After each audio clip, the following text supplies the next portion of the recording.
Welcome to the High Value Sales Show of Eversprint.com.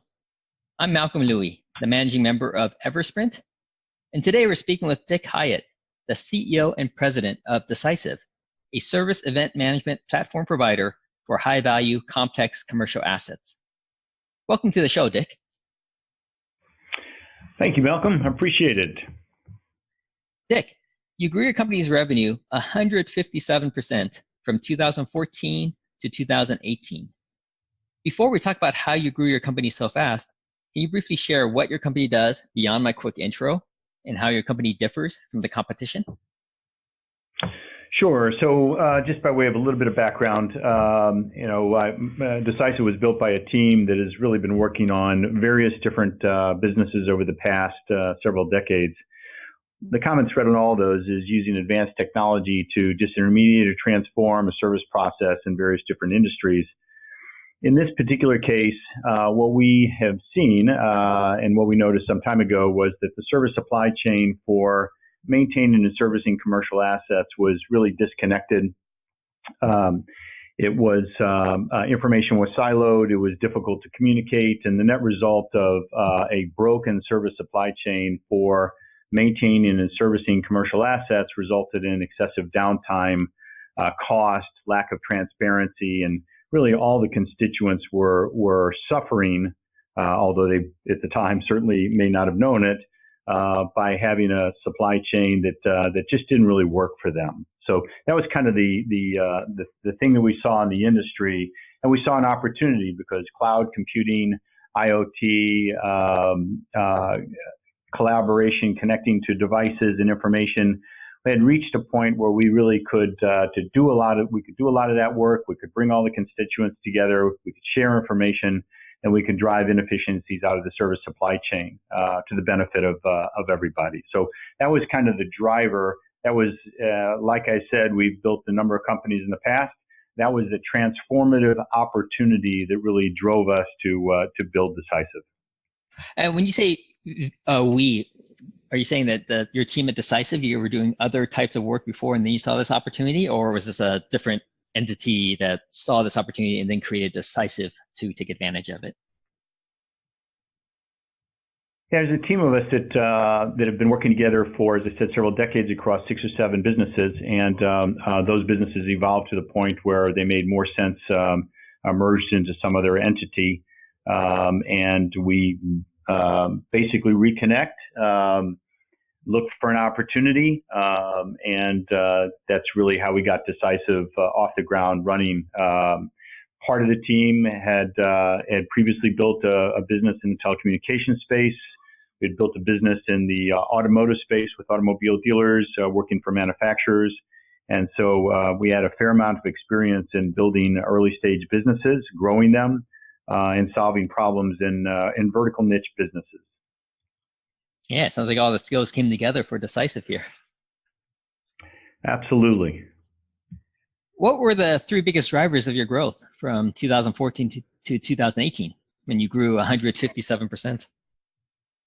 Yeah, so really interesting question. Like other businesses we have built, we were evangelizing something that hadn't been done before. So there's decades worth of experience in doing the same thing over and over again in the service supply chain for commercial assets.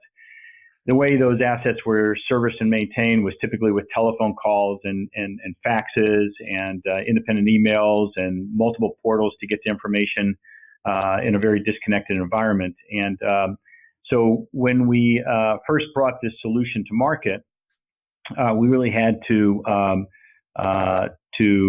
bring people along in terms of their understanding of what the opportunity was. That took quite a bit of time. And so what the driver to our rapid growth is really been about this concept being table stakes. So there's a recognition and understanding, in particular by manufacturers of commercial assets, that they need to build a life cycle relationship with their customer. And they need to provide a better level of service, a connected ecosystem, shared information, and transparency. And so once we established the first beachhead, and then carried that forward into a couple of other opportunities that are global industrial manufacturer players, then the groundswell started to take place. You think of people in terms, tipping points, network effect ecosystem. Those are things that are, you hear a lot of people talk about it, but in fact, they're true. They're true in that when you reach those points, although they're very difficult to get to, the acceleration kind of takes a life of its own. So the key driver was educating the manufacturers about this opportunity, about this gap that they had, which potentially they might not have recognized it as well. Would that be safe to say?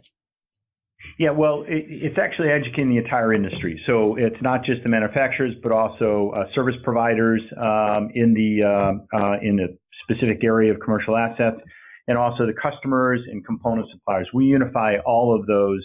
And so the way we've approached this market is that, like we've done in other businesses that we created, you need to get a groundswell. You need to have what we refer to as anchor tenants.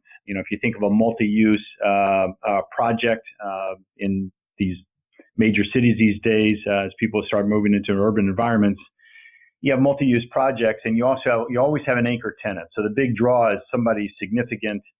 Then you have really cool bars and restaurants that pop up, and if you do those things, then you get all the apartment dwellers really want to live there, and you have a very high occupancy. We view vertical markets the same way. So in the commercial asset space, we view the anchor tenant as the manufacturer of the asset. It's their business to lose. It's a relationship that they should formulate. We built the business around our anchor tenants. We filled in with, probably bad analogy, but bars and restaurants, which are component suppliers and other service suppliers. And because we built such a compelling ecosystem, then moving over to asset managers and fleets, consumers of those commercial assets, becomes a whole lot easier. So that's how we viewed really building the business and driving growth. Right. Who was your first anchor tenant? Can you talk about that? Sure. The first anchor tenant so first of all, from the commercial asset space, we focused initially on commercial vehicles and commercial vehicles in North America. And then in particular, we focused on class 6 through 8 trucks. Those are the big trucks that carry loads from point to point or used as dump trucks, and they're the most complex. So we figured, if we can solve the problem with the most complex assets, then we can move to other spaces as well. Our first anchor tenant was Volvo Trucks in North America, and they came on board probably about 10 years ago, somewhere between 8 and 10 years ago. And we kind of incrementally built that relationship, solving problems along the way. And today they're really a super strong customer, have really built out their entire ecosystem to support their customers, driven a lot of cost out of that service supply chain, and deliver a great service to their customers and to the entire ecosystem built on our platform. So when you brought on board Volvo, I guess at the very beginning, there wasn't a huge amount that you could do until you get the component suppliers and the service providers on board as well at the same time. Is that correct? Well, so they represent a microcosm in some respects, a microcosm. They are self-contained. A manufacturer of a commercial asset could be, in fact, a self-contained ecosystem. They have dealers. They already have relationships with component suppliers. They are the manufacturer of the asset. They have all the source information on the build and replacement parts and how it should be maintained. They have remote diagnostics relative to what's going on the vehicle at that point in time. So initially, as we built out the Volvo relationship, and then we moved that to other OEMs as well, we built all the pieces around their self-contained ecosystem. So 100% of their dealers are on our platform, their call center agents, their technical support people, all their information about their assets and all their assets are all onboarded onto our platform. And then once that's built, that in fact can be very effective, as it has been. And from there, we can add additional component suppliers, additional customers, additional service locations, and those types of things. Right. Can you give an example in layman's terms as to how your platform drove down the cost for Volvo trucks? Sure. So let me give you the use case to begin with. So let's assume this is one of several use cases. This is a truck moving from point A to point B. The more advanced vehicles and assets these days have remote diagnostics embedded into the major components. So let's assume that truck is rolling down the road and the engine has some problem. It's not a problem that's going to shut down the engine, but it is a problem that needs to be dealt with, and it's of a high severity. That throws an indicator. For most of the rest of us, we think of it in terms of a lamp on the dashboard, so a light comes on. But there's a whole lot more information that's actually being presented from the truck. It's pushed up to our cloud, to the Decisive cloud. And so we now know that a service event needs to take place. We capture that information, the location of the vehicle, a lot of information about how fast it's traveling, fuel consumption, those types of things. We open a service event on our platform. Then we identify the service location that's close enough that can deal with the problem.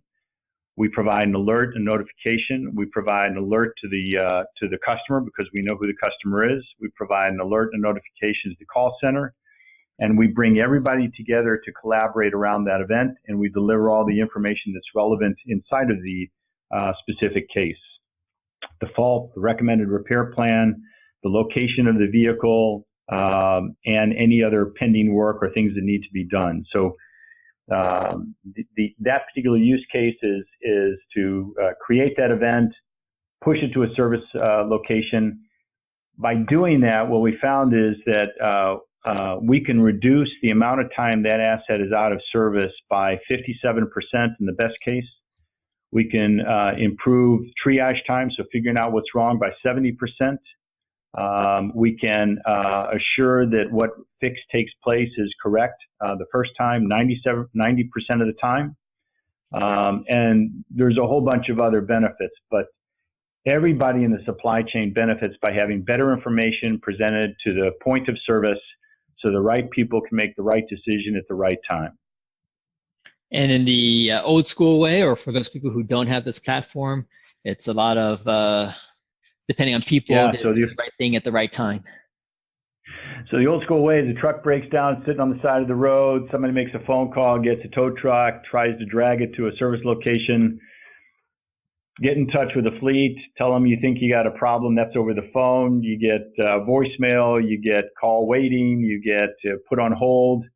You start faxing information back and forth.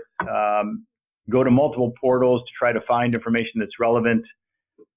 So seriously, the service ecosystem was a bit of a mess before Decisive introduced this collaboration information sharing platform.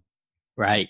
Now, are all the major OEM truck manufacturers using something like this now, or are there some still doing the old school way of getting things fixed? Yeah, so in the North American commercial vehicle space, we have most of the manufacturers and service networks and assets on our platform today. So we have about 40,000 users. We have over 4.5 million assets that touch our platform. We are of a run rate of about 350 to 400,000 service events a month. We're over 13 million, or around 13 million service events cumulatively on the platform. Wow, those are big numbers there. Well, I think the solution has been well recognized as a significant driver of productivity and profitability and efficiency. And I said before, we evangelized something new. Took us a long time to get the first anchor tenant, and then started to take off. And today I refer to this as really table stakes. If you're going to build a commercial asset, you have to build a long-term relationship with your customer. You have to take care of that asset over the life cycle of that the relationship with the customer. And if you do that effectively, using all the assets you have available to you on this platform, you can sell the next asset a lot easier than if you didn't do it.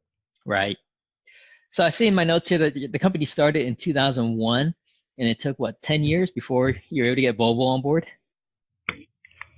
Well, we did that a bit before that. So Volvo is our first real anchor tenant. We had other customers prior to that as well. Okay. But in terms of really the full breadth and scope of the platform, Volvo was the first to come on board. And since then, we've got PACCAR and Hino, Isuzu, Michelin tires, and a number of other component suppliers. So we have a pretty broad set of customers today. But as I think many of we refer to ourselves as an 18-year overnight success. And I think many of the people we talk to, no doubt, take some time a few pivots, a few times figuring out what they needed to do, evolve their technology, and then reach the sweet spot of their market opportunity. And that's really what happened about 2007. Right. Okay. Now you're doing really well in the commercial truck space. What other spaces are you in now? So we in the commercial truck space, a couple of growth vectors for us are, as I mentioned, we started in the heavy commercial vehicle space, class 6 through 8. Those are the big trucks dragging trailers around. And we've since moved into class 3 through 5 space. So, for most people who don't track the classes of trucks, that's like a box truck or a delivery truck. And now we have just started, and in that space, we have gotten some significant traction with a number of different manufacturers and component suppliers and customers. And we now have moved into the class 1 through 2 space. So this is really about passenger vehicles being used in a commercial setting. And then beyond that, we follow our customers around the globe. So we have implementations in Europe and Asia Pacific. And then from the truck space, we have been pursuing adjacent spaces in power generation, construction, marine, agriculture. All of those have very similar issues that they deal with, very similar to the ones that we talked about earlier. Right. How about planes? Is that on the target? Well, so the commercial aircraft, the large commercial aircraft, have for the most part built enough redundancies and systems. The issue there is something goes wrong, the plane falls out of the sky. That's a serious problem they have to deal with. And they've been dealing with that for some time. So we have opted not to go into that space. We think that's a pretty mature space with a lot of technology applied to it. And if you count the number of assets in the market spaces I just mentioned to you, we're probably at about $1 billion. So I think our market size is big enough. Yeah. How many assets did you say you're covering? 1.5 million assets right now, right? Is that what you shared? No, it's closer to 5 million assets right now. So we got a lot of run room left. Yep, I'd say so. And we're primarily in the commercial vehicle space today. So the adjacent markets is relatively new to us: power generation, construction, and so as I mentioned, there's the needs are very similar. A market size is very big, and we just continue to stay pretty focused on the adjacent markets and the near-in opportunities. Right.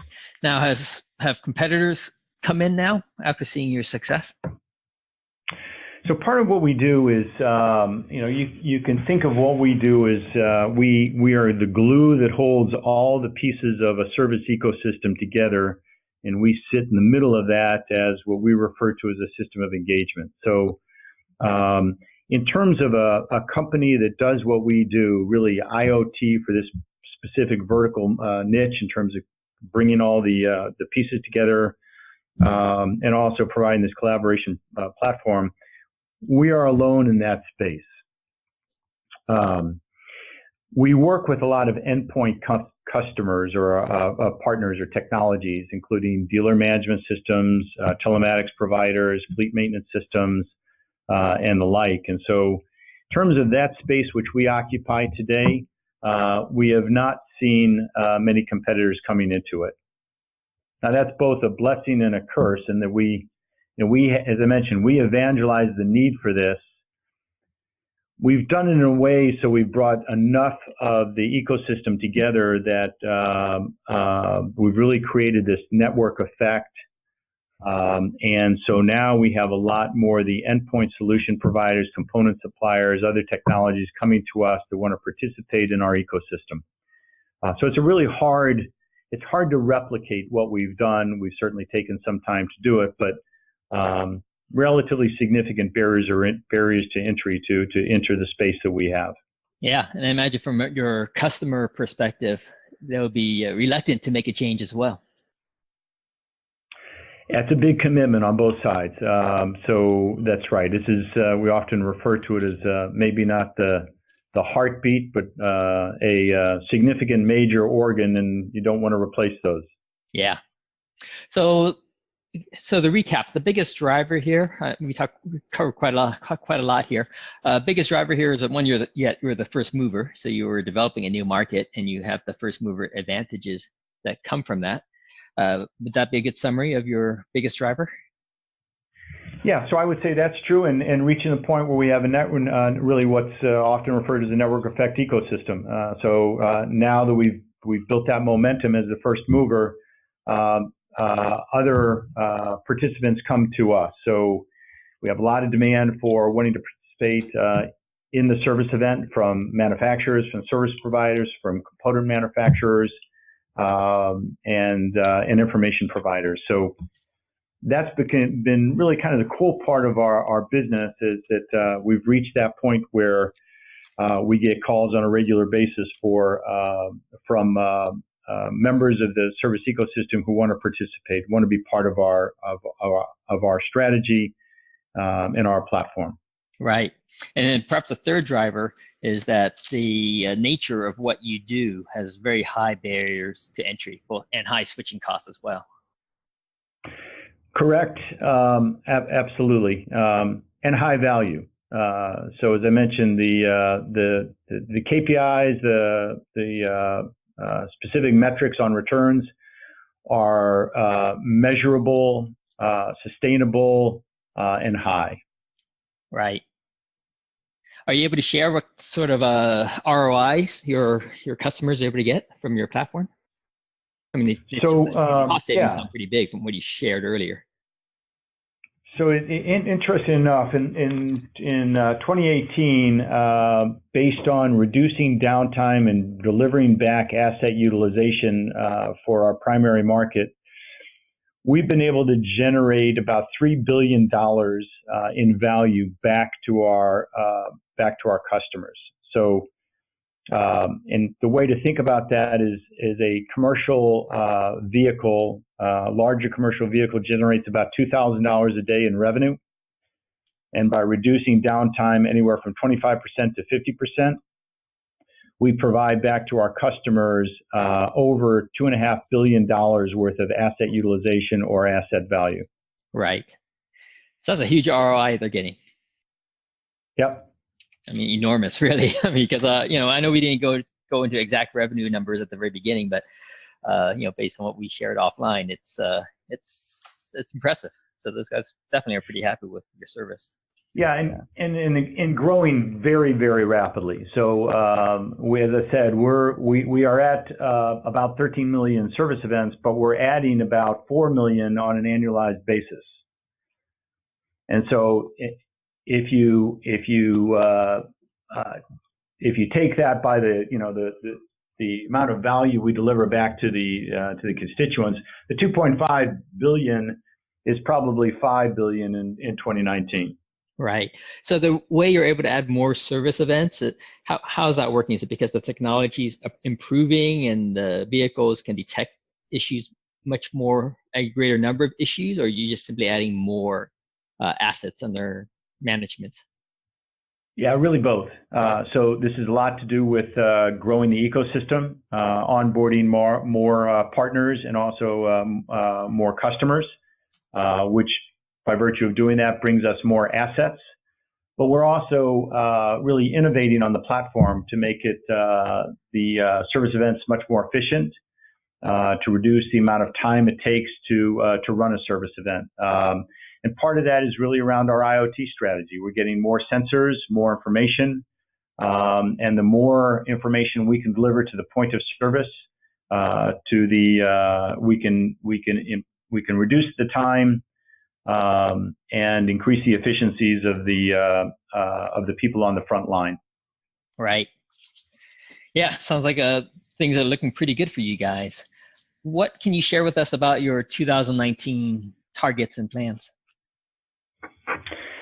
Well, so just to carry on the themes that we've talked about, our plans are to expand our ecosystem in North American commercial vehicles, and that's partially by growing the footprint in the larger trucks, but also bringing on the smaller passenger vehicles and delivery vehicles. So growing the North American commercial vehicle space, and then expanding with our partners into Asia Pacific and Europe.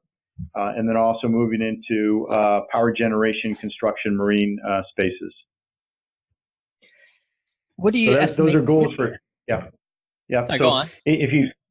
So just to, if you think of that in terms of expansion strategy, we have lots of room to grow. A lot of that infrastructure to support Europe and Asia Pacific is really going to take place in 2019. With the opportunity to reap the benefits of that for ourselves and our constituents in 2020 and beyond. Right.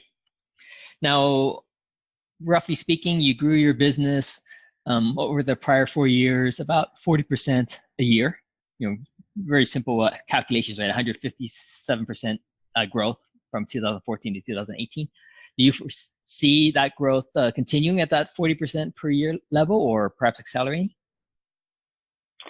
I think we would expect to see it really accelerate as we add these additional market opportunities and expand our ecosystem in North America.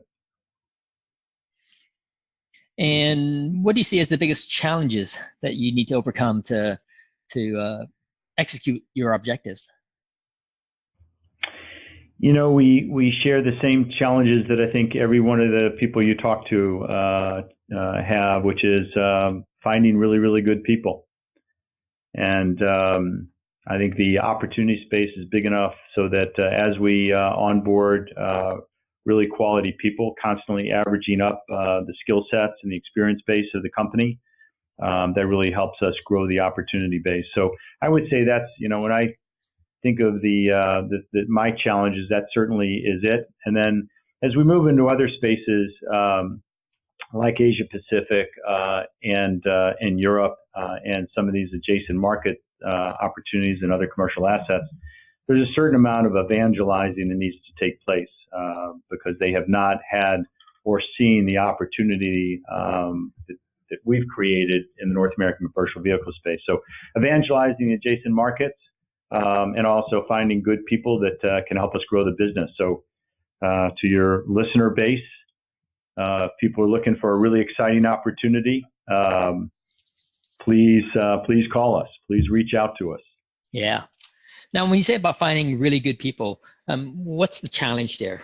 Is it because you're hiring you're growing your business so fast that you just can't hire them fast enough, or is it hard to find people with the skill set you're looking for? What is it that makes it tough to find really good people? So I think it's a little bit of both. Certainly, certainly in North America, technology hires are in demand. So that's certainly part of it. We've been able to scale up pretty rapidly, as you could tell by the numbers.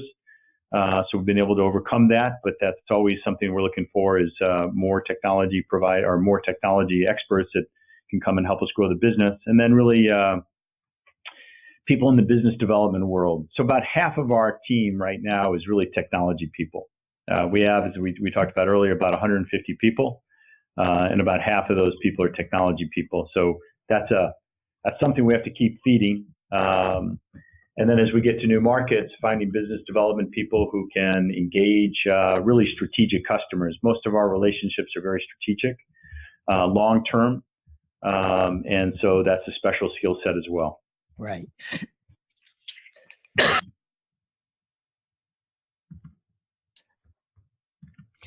So to identify the strategic long-term partners, I assume you already know who they are. It's pretty straightforward. Yes, exactly. So that's one of the good news about having a fairly tight vertical market focus, is that we know who our targets are. And we don't have to blast out, come one, come all website and hope people respond to it. We know who they are. We know how to reach them. And the step in that business development cycle is, are they ready to really accept the fact that they should have a long-term relationship with their customer? Historically, in commercial asset spaces, manufacturers have built trucks or buses or a piece of construction equipment, pumped it out through a distribution channel, and really lost sight of the customer and the asset. That's changing, and we've been instrumental in changing that whole view. That is what we've been evangelizing. And we've basically gone to the manufacturers and the other participants in this ecosystem and said, hey, that doesn't make any sense. You spend a lot of money building a product and design a product and bring it to market. You should have a long-term relationship with your customer. You should help them maintain it and service it. You should have transparency into how that asset's being worked on. You should be able to collect all the data back, because there's a future state with Decisive in terms of bringing real value to our partners and to our customers, and that's data analytics. What's breaking? Why is it breaking? What are the use cases? How can we predict failures? How can we avoid failures? As I mentioned, we're running at a rate of about 3.5-4 million service events per year, and that's escalating very rapidly. You can imagine the volume of data that we have access to help our customers actually figure out how to better build their components, provide better engineering, figure out use cases so that the right truck or the right piece of construction equipment goes into the right application. Those are all use cases for the volume of data we have, and that's a kind of a current and future value we deliver to our partners. Yeah, very cool. And that in its own can be tremendously helpful, right? I mean, they figure out what the part that's causing a lot of failures and they fix that, reduces the service events, increases the utilization rate of the assets. So big upside there. Exactly, Malcolm. There's lots of upside, lots of opportunity, and the better we collectively as an industry get at being able to manage the service process through a more proactive approach, more collaborative approach, a structured approach, the better the data. The better the data, the more we can learn from, and the more that we can shorten the cycle. So it's very much a virtuous cycle. Yeah. Now, are you providing the data today, or is that a future offering? We do to some extent. We don't do it on a broad scale today, so that's kind of a future offering. Mm-hmm. Okay. And would that be also analysis as well, where you either have people or tools to help identify the areas where the manufacturer or the component makers or the service departments need to take a closer look at fixing? Yeah, absolutely. We do some of that today, but it's more than just the analysis of the asset. It's also around the service process. So one of the things that we do is we measure every step. How long did it take to get to the truck to a service location? How long from the service entering the service location to a triage bay? To figure out what needs to be done to get the parts, to get the truck serviced, the wrench time to fix it, and then delivery back. So we measure everything. And so by doing that, we can really identify where the opportunities are to squeeze that cycle down and reduce time. So that's part of the analytics is just around the process. Part of the analytics is really around the service operations. And part of it is really around the componentry and the configuration of the asset. Right.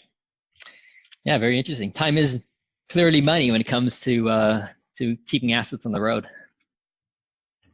Absolutely. In this particular case, time is really money. As I said, $2.5 billion delivered back last year, and I would strongly suspect we'll be up close to $5 billion in value delivered back just in our commercial vehicle segment in North America this year. Right.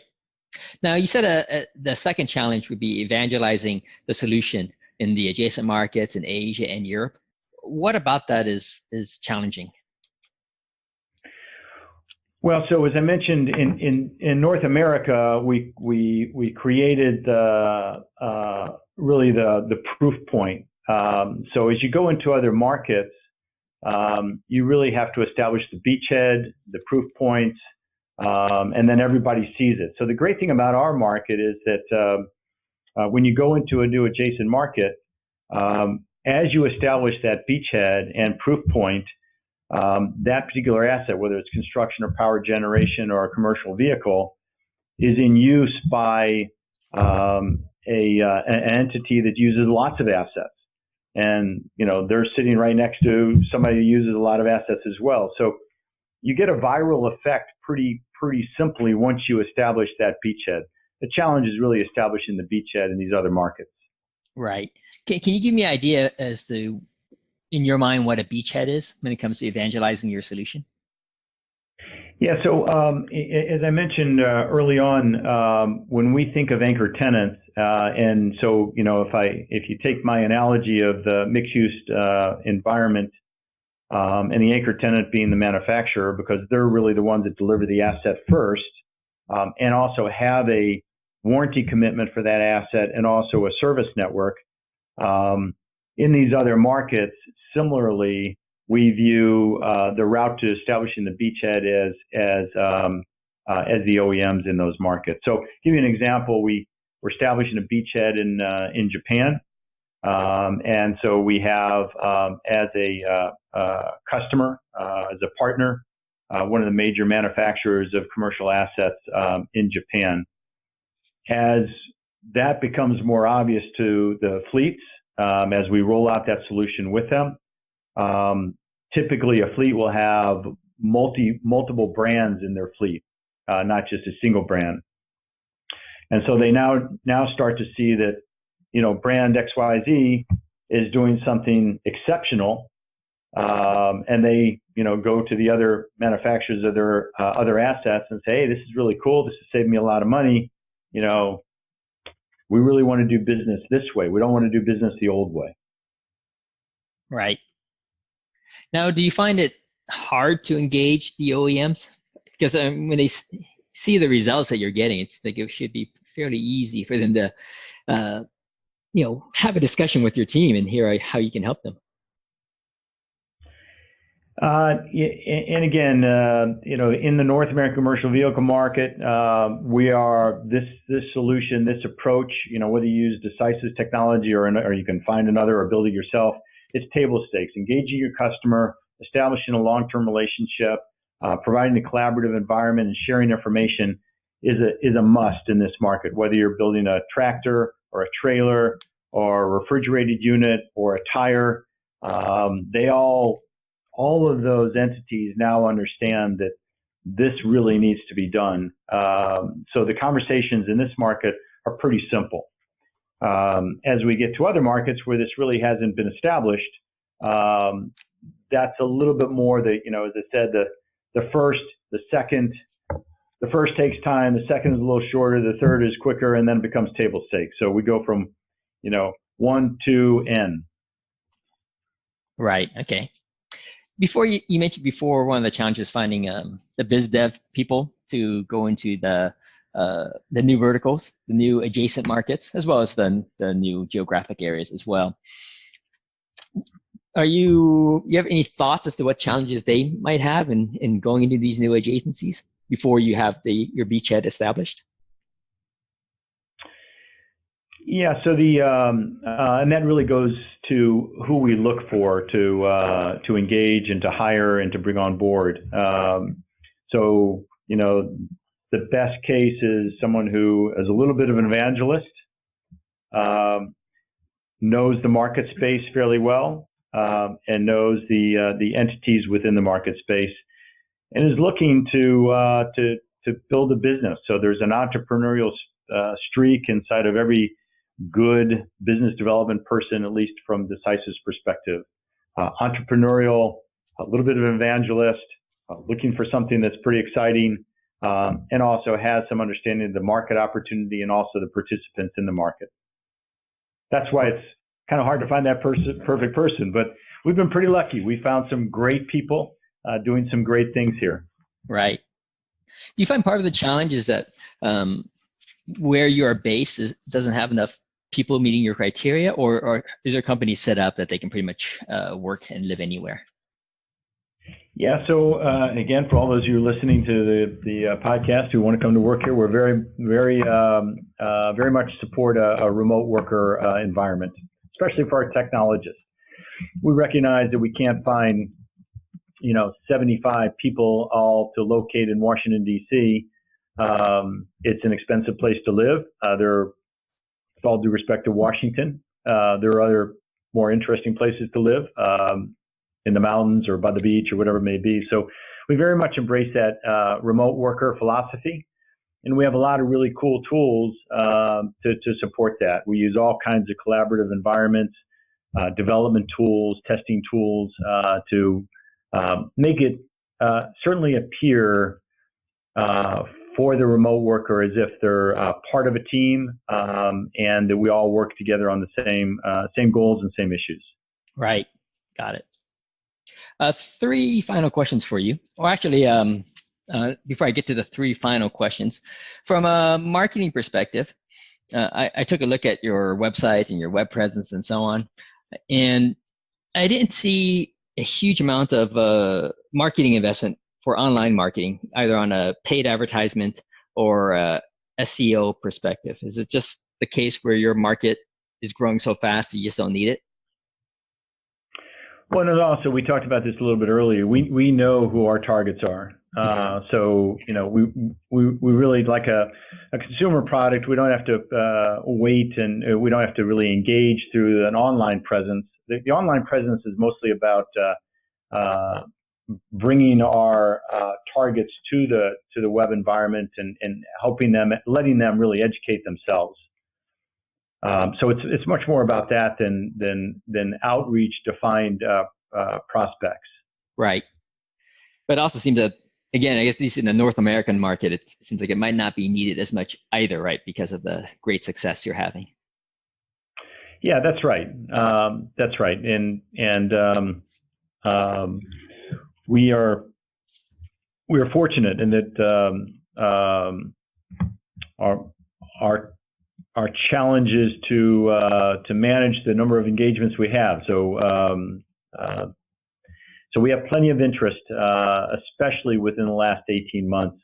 This has become, sorry to repeat myself again, but very much table stakes, a network effect ecosystem. We've reached the tipping point. All those buzzwords that people hear, well, they're real, they exist, they're hard to reach, but for the most part, we are there today.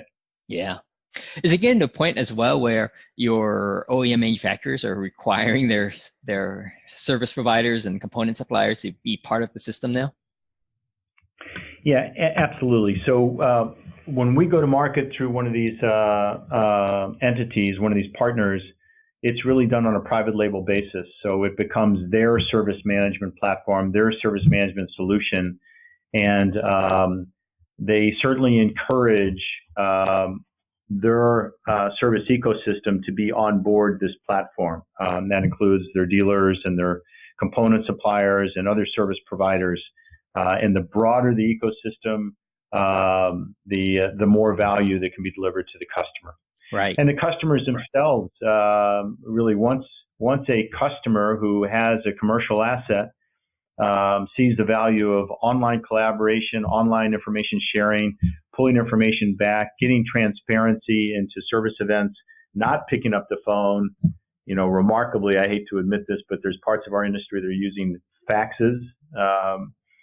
But once we get them past that, they now start to see the enormous value of online collaboration, and they start to demand that of their service providers. So it's a kind of self-fulfilling solution for ourselves. They actually help us drive demand. Yeah, nice. 3 last questions for you. Who are your ideal customers, and what's the best way for them to reach out to your team? So ideal customers are really broadly around the ecosystem. So a manufacturer of a commercial asset, a supplier of components to the commercial asset, even the oil and gas companies, anybody who wants anybody from a supplier perspective who wants to participate in a service event around a commercial asset that is important to them, any of those entities. And then on the other side, and it's really a kind of a dual-edged platform, customers who own assets who want to more efficiently manage those assets and engage in a service ecosystem that is highly collaborative, provides a great deal of transparency. So really both sides of that, the suppliers as well as the consumers of the assets.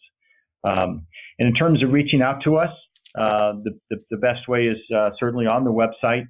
They can learn more about what we do, and we have the appropriate places to contact us, reach out to us, and for the most part, electronic is probably the best way to communicate with us. Not by fax, right? We also do. Yeah, not by fax. We also have, you can go to my LinkedIn profile, and I get a lot of outreach directly through LinkedIn to me from various different entities who would like to learn more. Ah, very cool. We also have a LinkedIn presence for Decisive. Another way to reach us. Okay. Would you like to share your website address?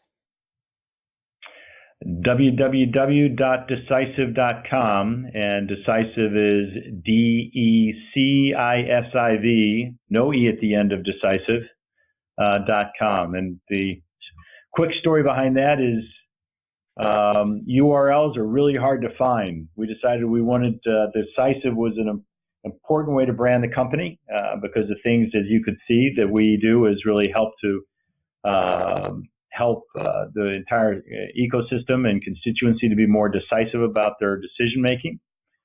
But the E was already taken, so we had to drop the E to get the URL. Right. www.decisivenoe.com. Yeah, it's also a modern URL as well.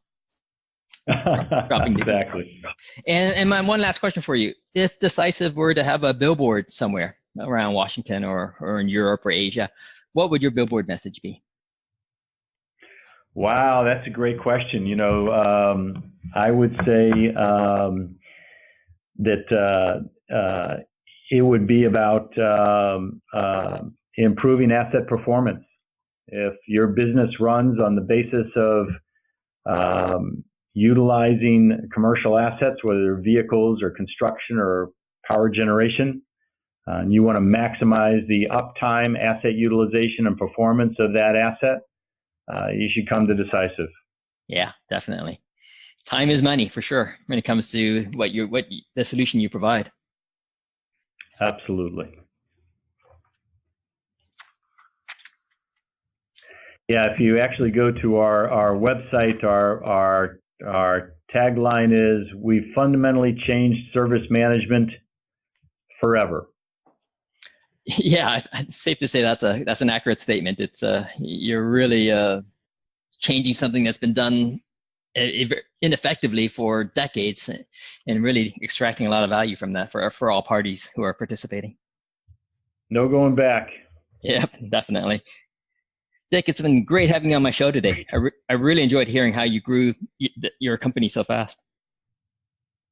Malcolm, thank you for the opportunity. Really appreciate it. It's been great talking with you, and please, to your constituency and to yourself, if there's anything we can do to help support this initiative, please reach out to us. Yeah, definitely, we'll do.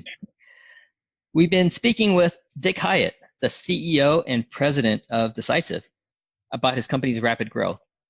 For interviews with other fast-growing, high-value sales companies, or to learn how we can accelerate your firm's high-value sales through automation, visit eversprint.com.